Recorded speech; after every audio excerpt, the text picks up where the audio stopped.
Hey, listen, I know I say this all the time, but seriously, people, motion graphs are super, super important in AP Physics 1. There's so much uh, information in them, and we use them so much throughout the year that it's really important that you take your time on this lesson here. Take notes, wrap your head around it, make sure you understand this thoroughly before you move on, because if you don't understand motion graphs, the whole rest of the year is going to be a struggle for you. And to be honest, it can be a little bit of a challenge to get it really squared away in your head. So let's get started on it. And please, if you have a hard time with it, do not hesitate to come in and ask me for help. You'll get it, but the sooner you get it, the better off you'll be. So in a motion graph, what we have is an x-axis that is time, almost invariably presented to us in seconds. And then we have a y-axis, and the y-axis can either be position, usually in meters per second, meters. It can be velocity in meters per second, or it could be acceleration in meters per second squared. But however, they each tell me, they look the same, but they tell me very different things. So let's just make sure we get this. Now, when we are looking at a motion graph, there's several pieces of information that we want to make sure we're grasping here. It's telling us different things. So the first thing is you always want to make sure you understand what the positive and negative values on the y-axis are telling you. All right, they're directional indicators, right? So this is saying the positive direction, this is saying the negative direction, and it could either be the location, position, it could be the velocity, the speed of it, positive or negative, or it could be the acceleration, whether it's accelerating in a positive or negative direction. The other thing is what are the x and y intercepts telling you? You need to know what that is. You need to know what the slope is telling you, and you also need to know what the area under the line is telling you. So again, what do the positive and negative values on the y-axis mean? What do the intercepts mean? What does the slope mean? And what does the area mean? Once you have that down in your head, the rest of this becomes quite easy. So let's start off looking at position versus time graphs. So when you look at a position versus time graph, it's basically telling you where the object was located at different points in time. So on the y-axis, a positive value tells me the object was located in the positive direction from the observer. Usually that means to the right or above, although we can change that if we want to, but that's usually what it's going to be. And negative values means to the left of or below the observer. Uh, what does the y-intercept tell you? Well, it tells you what the initial position was, because on a motion graph, the y-intercept is always equal to time equals zero. So when we first started paying attention to it, time equals zero. The object was in this, was located here, and then the x-intercept tells me this is the time when the object was not to the right or the left, not above or below, but right in front of the observer. So let's just now, what does the slope tell me? Well, the slope is telling me in this case the velocity, and here's why. Velocity is meters per second, right? So the best thing I can tell you to do for trying to figure out what does the slope of the line tell me is to just take the unit associated with the y-axis and divide it by the unit associated with the x-axis. So in this case, change in meters over seconds, meters per second, that's a velocity value. And if I have a positive slope, that means I have a positive velocity. If I have a negative slope, I have a negative velocity. Now, let's just take a look at this one here. Okay, what can I tell from this graph? Okay, the first thing I can see is the object was initially 8 meters in the negative direction. So, say to the left of the observer. I can tell you that at time t equals 4 seconds, it passed by the observer. It wasn't to the right or left, but was directly in front of the observer. And how fast was it moving? Well, to find out how fast it's moving, I needed to say the change in y over change in x. So I'm just going to measure it from here. I'm going to say, well, okay, so let's see, the final velocity in this, the final position in this case was zero. The initial position was negative 8. So 0 minus negative 8 is 8 divided by 4. That's going to give me 2 meters per second. All right, so that's how fast it was moving. If I look at this one here, I see the slope was initially flat. That means it was zero. Zero slope means zero velocity. The object was initially at rest, 6 meters in the positive direction from the observer. At time t equals 3 seconds, that changed. The object began to move. Now I see a negative slope, so that means it had a negative velocity. If I want to know what that negative velocity is, I simply find the slope of this line. If I do that, I'll find it is negative 2 meters per second. And I can tell from this graph that at time t equals 6 seconds, that object that was initially at rest 6 meters away passed by the observer. Now, another thing we can tell from position versus time graphs is whether or not an object is accelerating, and if it's accelerating, whether the acceleration is positive or negative. And this is something that students sometimes struggle with. So please, let's just make sure we've got this down. I've got a trick that's going to make it a little bit easy for you, but please pay close attention here. So here's the thing. If I have a straight line on a position versus time graph, then that means the velocity is not changing. The slope is not changing, hence the velocity is not changing. This object is not accelerating. It is moving at a constant velocity. On the other hand, if I see a curve, then that means the slope is changing. And if the slope is changing, then I don't have a constant velocity because the slope in this case is velocity. So I can look here and say, well, this one had a slope that was close to zero, and it got steeper and steeper and steeper as this object was speeding up. So if I see a curve, I'm accelerating. If I see a straight line, I'm not accelerating. Now, this is a great trick. All right. So please, this is just something that came out of my mouth one time when I was helping a student. I thought, oh my God, I'm going to use this every time now. Okay. Sometimes it's kind of difficult for students to figure out whether something has a positive or negative acceleration. Here is just a silly little trick. Smiles are positive, frowns are negative.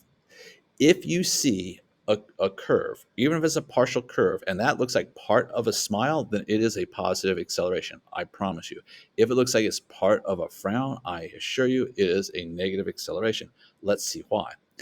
So here I look at this, I say, that looks like part of a smile. Now, even though I started off in a negative position, the slope was close to zero, and it's becoming steeper and steeper and steeper. So faster and faster and faster in the positive direction because it's becoming a positive slope. Most students don't have a hard time looking at this one and saying that's a positive acceleration.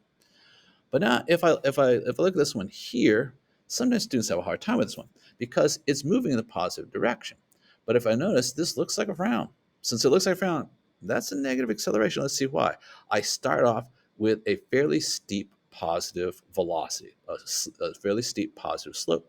And as time goes by, it's becoming less steep, meaning it's slowing down in the positive direction. And slowing down in the positive direction, that's what negative acceleration does. Let's look over this one here. This also looks like a bit of a frown. Again, it must be a negative acceleration. Let's see why. I start off with a slope that's pretty close to zero. As time goes by, it becomes steeper and steeper and steeper in the negative direction, implying that it's going faster and faster and faster in the negative direction. That's what happens with negative acceleration. Now, if we look at this one, this looks like part of a smile. That means it's got to be a positive acceleration. Let's see why. I start off with a fairly fast negative velocity, negative slope. But as time goes by, that slope becomes less and less steep, meaning I'm slowing down, but I'm slowing down in the negative direction. Slowing down in the negative direction, that's what you get with a positive acceleration.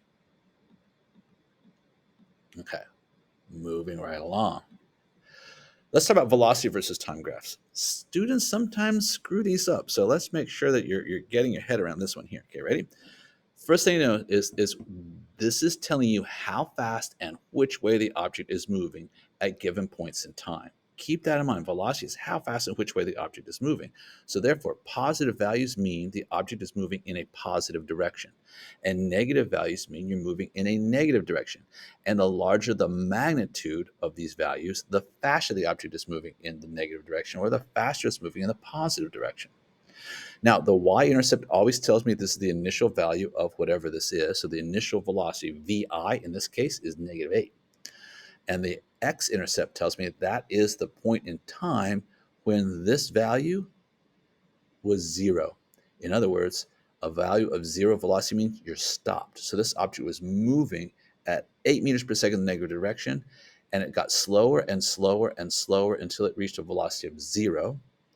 And then it started going faster and faster and faster in the positive direction.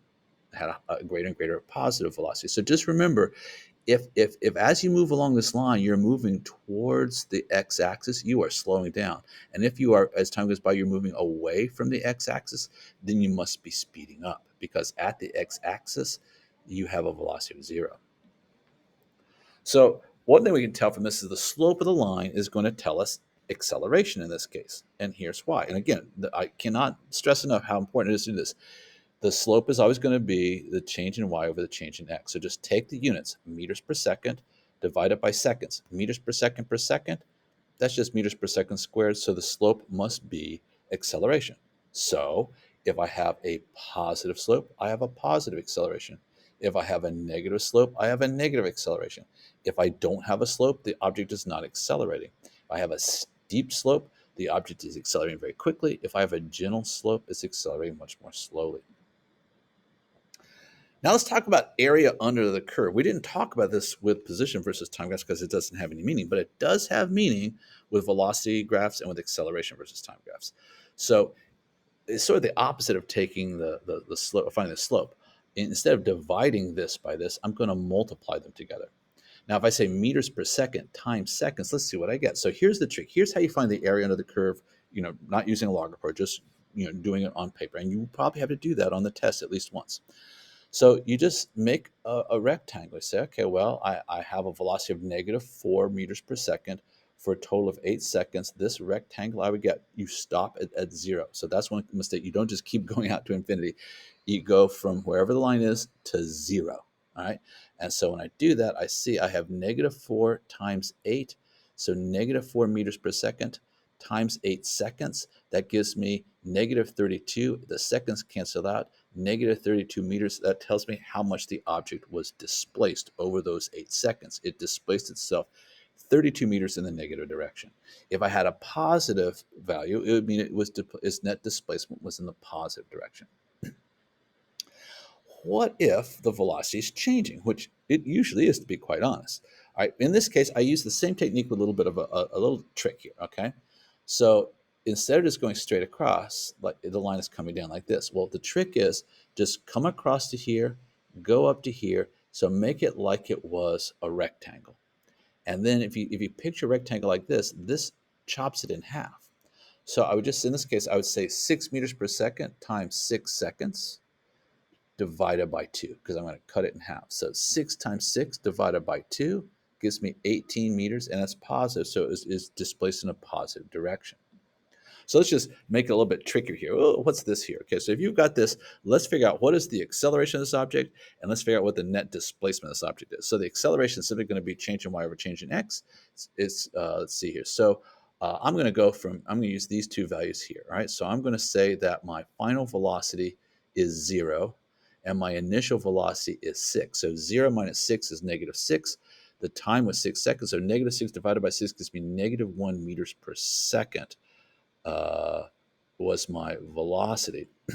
No, it wasn't. Oh, man, did I screw this one up? That was my acceleration. I can't believe I screwed that up. Oh, now I have to change this one. Okay, I promise I'll change that before you look at your, if you look at the slide presentation. Okay, so it's negative 1 meters per second squared.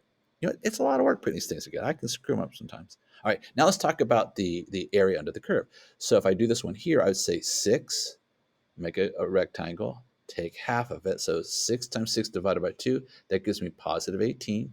Now here, what I would do is I would say, okay, I have negative 2. All right, so I have negative 2 times 2. Negative 2 times 2 is negative 4, but I only have half of that because I don't have the whole rectangle, right? So that would be negative 2. So now what I do is I sum up all, in this case, my two displacements. I could have multiple displacements, but in this case, I have two of them.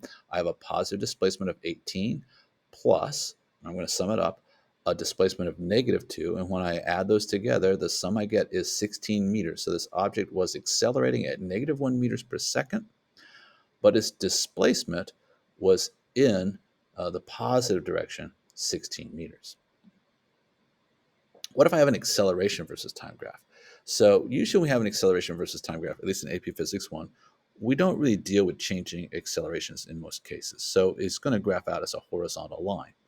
Well, what can I do with this? Well, it's basically going to tell me how fast and which way the object is accelerating. This object A is accelerating at one rate, and this one is accelerating in a negative direction. But what I can do is I can take the area under the curve, and that's going to tell me remember, because acceleration is change in velocity over time. Change in velocity over time times time just gives you change in velocity. So the area under this will tell me how much has the object's velocity changed over the course of time that we're looking at. So let's just look at one last example, and I'll finally be done with this long. I apologize how long this one is, but like I said, it's really important. So if I look at this one here, I say, all right, look, I have an acceleration of positive 5 meters per second squared. And I had that acceleration for 8 seconds. Well, how much did its velocity change in that case? And what was its final velocity? So to find out how much its velocity changed is delta V. I simply take the area under the line. So I would say 5 times 8. 5 times 8 is 40. Positive 40 meters per second was the delta V. It changes velocity 40 meters per second in the positive direction. Now, if I want to know what its final velocity is, well, what if I was told it had an initial velocity of negative 15? Well, then I would just go back and say, remember, all that delta ever means, ever, delta always means final minus initial. That's what it means. Okay. So delta V is what I can find from the area here. The delta V in this case was 40 meters per second. So I'm going to substitute that in here. I want to know what the final velocity is. I'm going to take it away from whatever the initial one. And you got to be careful. Remember, these negative signs will kill you in physics. Okay. So this object, it's always final minus initial. But the negative in this case is the direction. So I have to make sure I say minus negative 15. So now I want to solve it. Let me move myself out of the way here. So now what I have to do to solve for this, I'd say, well, this is the same thing as saying plus 15. In order to get this here, I have to take 15 away. So 15 away from 40 leaves me with 25 meters per second is the final velocity of the object. Listen, guys, thanks for watching this. I know it was a long one. I appreciate it, but seriously, make sure you have this down pat in your head because it's going to haunt you if you don't.